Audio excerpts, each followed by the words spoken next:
Welcome back to the Road to National series. In today's episode, I'm going to take you through a max effort lower workout. So for today, I have a banded squat variation. Now, I've never done a squat with this amount of band tension before, but looking at other banded squats I've done, I decided I'd be happy if I hit somewhere in the range of 180 kilos bar weight plus the 65 kilos of band tension. So here I hit 170 kilos with a little bit of a wobble, tiny bit of a grind on the way up, so I was thinking 180 would be about perfect. However, when I went for the 180 kilos here, it moved, if anything, easier than the 170, and that's because when I'm misgrooving a squat, I tend to pitch forward out of the bottom position, and it makes it much harder. So I went for 190 kilos here, and it was a bit of a grind because of what I just said. I pitched forward a little bit, but I decided to leave things there. I've got the benefit of doing a max effort. I've grinded a bit,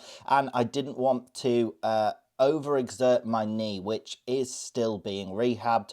It's feeling much better now, and obviously I was able to do those squats at the time of recording this. It is the day after, and it feels all good, but that's because I've been smart and not tried to overdo it. So happy with that max effort, definitely, because I overachieved compared to what I thought I would do. So the first accessory here is sort of Jefferson curls. Now, I was going to do these with an axle bar, however, it just presses into my arms so much, and last time I did it, I ended up having like an arm injury so that I couldn't do dynamic effort. So I decided to use my open trap bar here.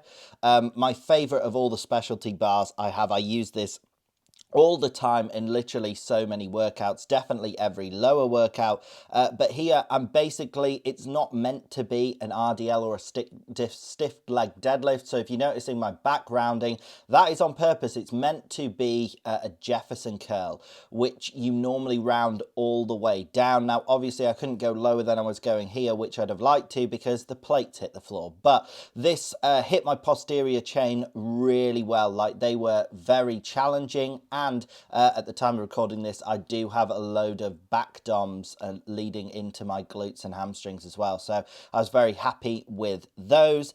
Then the next accessory here is quad extensions. So I decided to go a bit lighter. I've been building these up in weight recently, and I think the last time I did these, I did them at 120, 140 pounds, and I decided to drop back to 100 pounds because those squats were very intense on my knee. I'm just trying to be smart, and I decided that the solution to lighter weight is more reps. Like, it's very simple, just do more reps and train to failure still. So for this first set here, I did 100 pounds, and I think what I was hoping to hit was somewhere in the range of 20 reps. Now, at about 16, I was thinking of quitting at 16 or 18, and then I decided not to be a massive baby, and I think I hit 22 there. Now, that wasn't to absolute failure, but that is because of my knee and the fact that I have not been pushing my quads to failure regularly.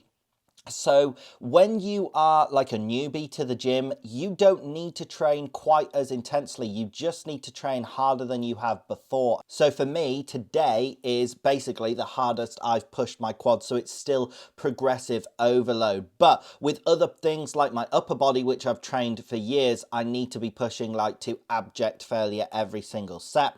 And here I did decide to increase the intensity by adding a drop set in, which I haven't done on quad extensions, I think ever really.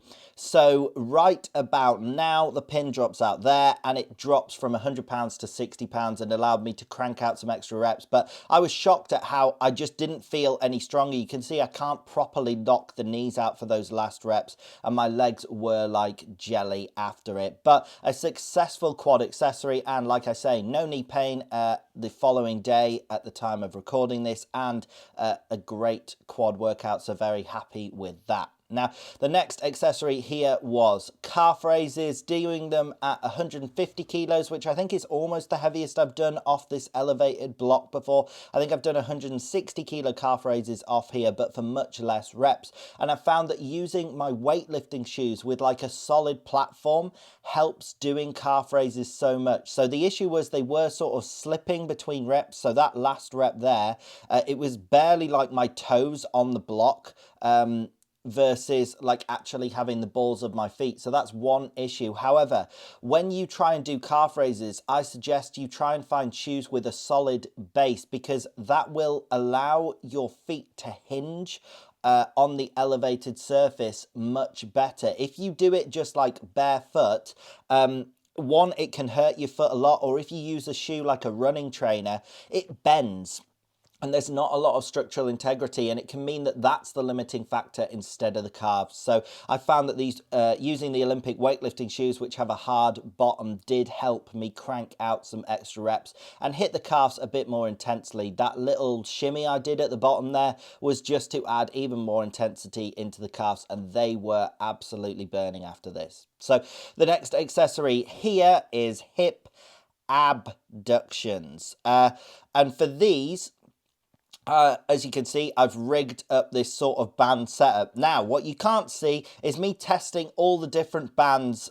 with various degrees of wrapping them around that post before this. It was literally like 15 minutes of me testing loads of different bands, because I'd do one and it would feel insanely easy. So I'd drop to a lighter band and just wrap it one more time round that sort of post that the band's anchored to, and it would feel impossible. And then I'd go to a harder band and do it without wrapping it round, and it would feel really easy at the start position and then impossible at the top. So I settled on this band, and it was a bit of a frustrating workout, but these are definitely the hardest slash heaviest, the most resistance I've done on hip abductions before, and they did hit the abductors effectively. I just needed to use my arms to help a little bit some of the time. So I'll probably redo them and hope to hit them a bit smoother another time, because that was a bit of a suboptimal exercise from an execution standpoint. You could see I was all over the place a little bit there. So the last exercise here, I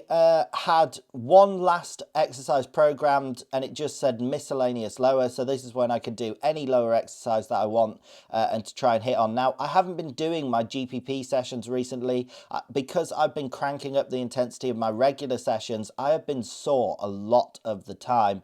So the GPP sessions are to help improve work capacity, but that is not a priority if you are perpetually sore. So here I decided to do a carry for my last thing, also because it's nice weather, and that is rare within the UK. So that is it for today's video. I hope you did in fact enjoy the video. If you did, drop it a like, drop it a comment, subscribe, click the bell, all of that good stuff, and have a great day.